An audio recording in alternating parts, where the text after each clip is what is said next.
What I found about people pleasing in business is, like I say, in my early real estate career, sometimes I would cut my commissions or fees to please somebody. They were having a hard time, I'll help out. And no matter how difficult the transaction was or whatever happened in the end, what I noticed later on, because I kept in touch with my clients and I built relationships, is they almost never remembered it. And the only time they did remember it was when they referred me to somebody because they wanted to go to great lengths on what a deal they got. And I thought, what am I doing here? And what I found is when I was people-pleasing other people, I wasn't pleasing myself.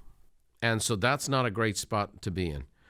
Sometimes, as again, a younger age, and I would avoid sharing bad news or disappointing news with a client.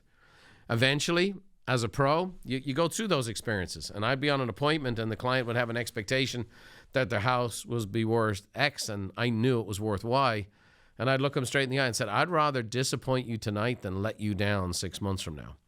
What I found is that when I delivered the difficult things and had the hard conversations with my clients, they actually respected me more than their peers.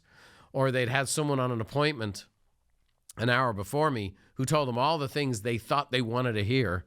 And I came in and shared with them very little of what they wanted to hear, except I think I can get you to the outcome you're really looking for, but here's the reality of the situation.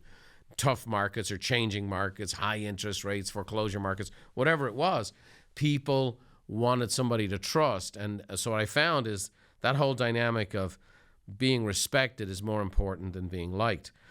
Psychologist and author Virginia Sater, she actually coined the phrase people pleaser.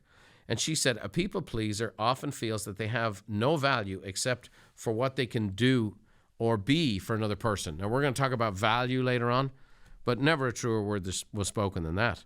YouGov did a survey and said half of Americans identify themselves as people pleasers, and the majority people please by avoiding conflict or putting others' needs first. And again, in service, you put other people's needs first, but you can't suppress your own needs.